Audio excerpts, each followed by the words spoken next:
Morning students, आइए स्वागत है आपका अगले जो वर्कशीट है हमारी कार्यपत्रक 47 में। और विज्ञान की इस वर्कशीट में आज हम बात करेंगे एपिडर्मिस ऊतक की। देखो हमने जो सरल स्थायी ऊतक थे उनमें 3 सरल स्थायी ऊतक को पढ़ा था। एक और सरल स्थायी ऊतक बचा हमारे पास में, उसका नाम है एपिडर्मिस, लेकिन ये पहले वालों से अलग है। तो आइए बात करते हैं।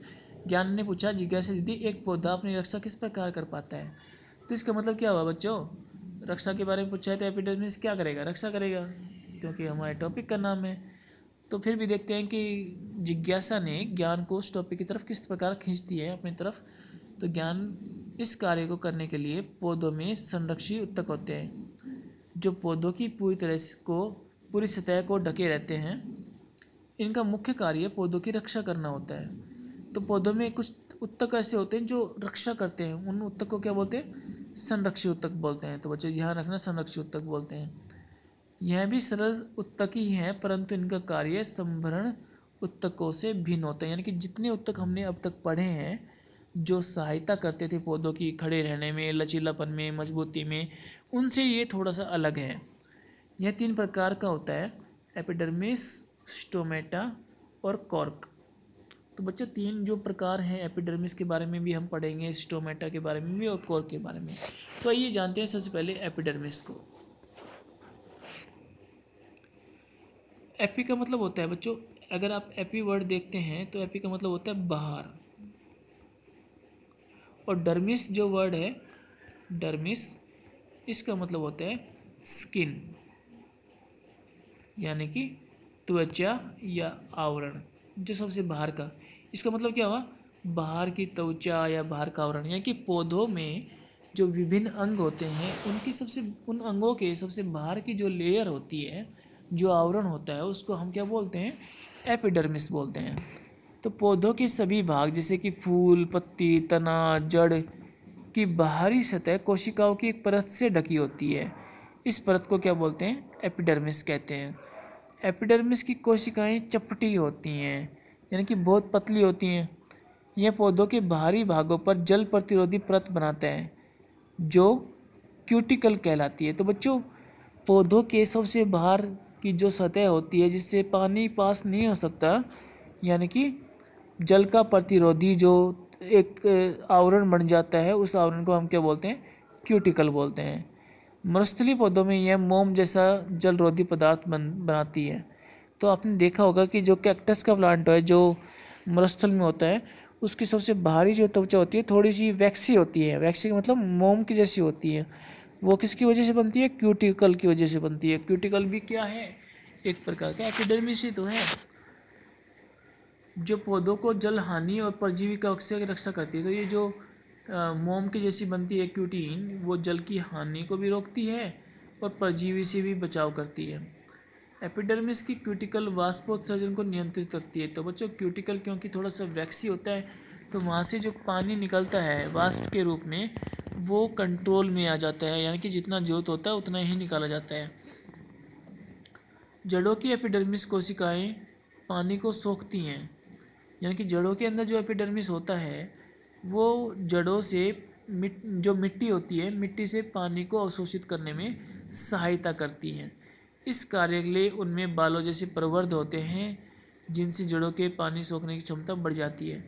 अगर आपने किसी जड़ को उखाड़ के देखा है, किसी पौधे को, अगर आपके पास में कोई पौधा है और इस पौधे की जो जड़ होती है उसको जब आप देखोगे नीचे से, तो यहाँ पर आपको कुछ लंबे लंबे इस तरह से हेयर्स दिखाई देंगे। इनको बालों जैसे क्या बोलते हैं? प्रवर्ध बोलते हैं। तो जिनसे जड़ों को पानी के सोखने में क्षमता बढ़ जाती है। तो ये वो प्रवर्ध होते हैं जिनको हम इंग्लिश में बोलते हैं रूट हेयर्स, यानी कि जड़ों के बाल। ये पानी को अवशोषित करने में सहायता करते हैं, या फिर पानी अवशोषित करने की क्षमता ये बढ़ा देते हैं।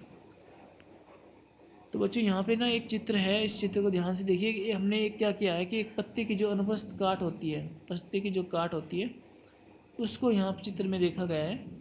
तो ये पत्ती है और इसका ये चित्र दिया गया है थोड़ा बड़ा करके। सबसे बाहर की जो लेयर है हमारे पास में, इसको हमने क्या बोला? क्यूटिकल बोला। और इस क्यूटिकल किसका पार्ट होता है? एपिडर्मिस का होता है। इसके बाद में हमारे पास में एपिडर्मिस आ गई है। फिर जो आपको ग्रीन रंग का दिखाई दे रहा है जिसमें कुछ स्पोर्ट्स भी हैं इस तरह से, उनको हमने क्लोरेनकाइमा बोलते हैं। आपने पढ़ा है क्लोरेनकाइमा पेरेनकाइमा का वो भाग होता है जिसके अंदर क्लोरोफिल होता है। इसका मतलब ये भाग क्या कर सकता है, इसमें क्लोरोफिल है तो ये प्रकाश संश्लेषण कर सकता है, यानी कि खाना बना सकता है, भोजन बना सकता है। और इसके बाद में हमारे पास में एपिडर्मिस यानी कि दूसरी लेयर आ गई पत्ते की। एक तो ऊपर सबसे ऊपर लेयर है एपिडर्मिस और एक नीचे लेयर है, यानी कि कोई भी लीफ है हमारे पास में, उस लीफ के ऊपर की तरफ का हिस्सा और यहाँ नीचे की तरफ का हिस्सा, उसको हम एपिडर्मिस बोलते हैं। तो बच्चों इसके बाद में हम पढ़ते हैं कोर्क के बारे में। देखो कोर्क क्या होता है। पौधों की लगातार वृद्धि के कारण जड़ और तने में मौजूद एपिडर्मिस एक दूसरे उत्तक कोर्क में बदल जाते हैं। तो लगातार जो वृद्धि हो रही है पौधों के जड़ और तनों के अंदर, उसमें जो एपिडर्मिस होता है वो एक दूसरे उत्तक में बदल जाता है। उस उत्तक का नाम क्या लिख दिया, कोर्क लिख दिया। यह पौधों पर बहुत सी परतों वाली छाल का निर्माण करते हैं। तो जब पौधों के बाहर, यानी कि आपने कई बार देखा होगा कि पौधे का जो तना होता है उसके बाहर एक कठोर सी आवरण चढ़ा होता है। वो कठोर आवरण क्या होता है, कोर्कित होता है। तो बहुत सी परतों वाली एक छाल, जिसे पेड़ की छाल बोलते हैं, वो कोर्क का बना होता है। कोर्क की कोशिकाओं के बीच में सुबेरिन नामक का रसायन का जमाव के कारण कोशिकाओं की भित्ति मोटी हो जाती है। आपने स्क्लेरेंकाइमा में पढ़ा था एक रासायनिक पदार्थ, उसका नाम था लिग्निन। तो लिग्निन के बाद में अगर हम बात करें तो यहाँ पर जो दूसरा तत्व आता है वो क्या है, सुबेरिन है। ये भी क्या करता है कि कोशिकाओं की भित्ति की मोटाई को बढ़ाने में सहायक होता है। इसके बाद में सुबेरिन इन छालों को हवा एवं पानी के लिए अभेद बनाता है, यानी कि पौधों के अंदर बाहर की तरफ से पानी या हवा नहीं जा पाती है। इसके बाद में हम बात करते हैं स्टोमेटा यानी कि रंध्र के बारे में।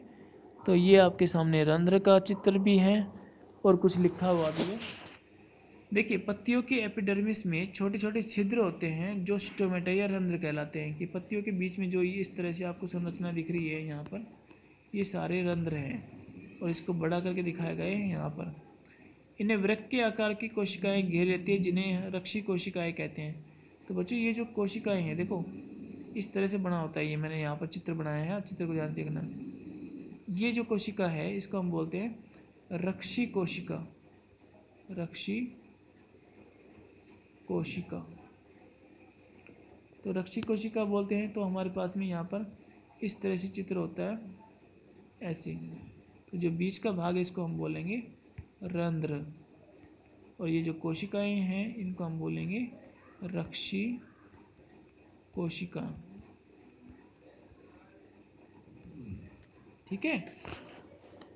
इसके बाद में हम बात करते हैं रक्षी कोशिकाएं कहते हैं जिनका कार्य रंध्र को बंद एवं खोलना होता है। तो रक्षी कोशिकाओं का काम होता है कि रंध्र खुले मिलेंगे या बंद मिलेंगे। अगर खुले मिलेंगे तो उनके अंदर गैसों का आदान प्रदान हो सकता है, वाष्पोत्सर्जन हो सकता है, और अगर ये बंद हो जाते हैं तो ये दोनों काम ही रुक जाएंगे।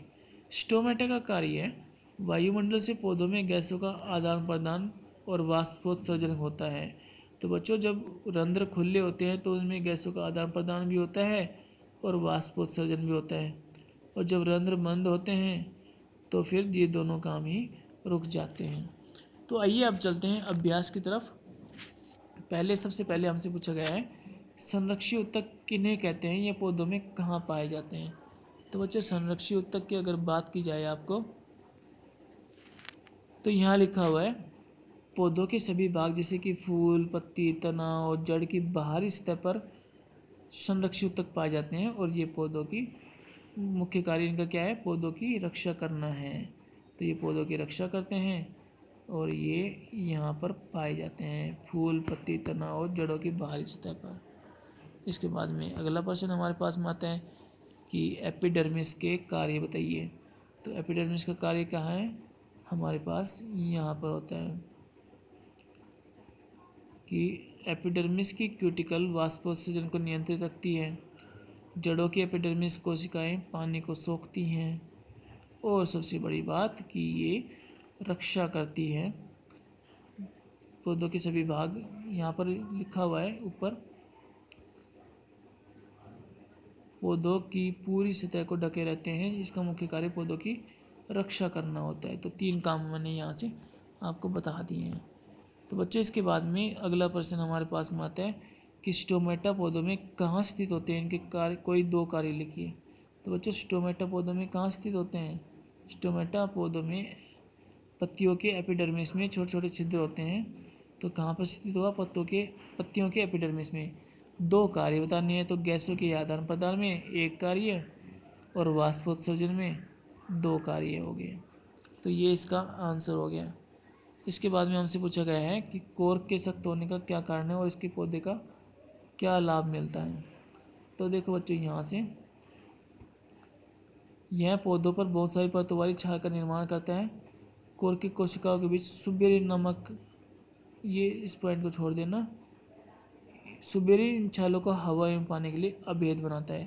तो ये सब आप कोर्क के बारे में लिख सकते हैं यहाँ से। पॉइंट नंबर 1 ये वाला जो मैंने सर्कल किया है।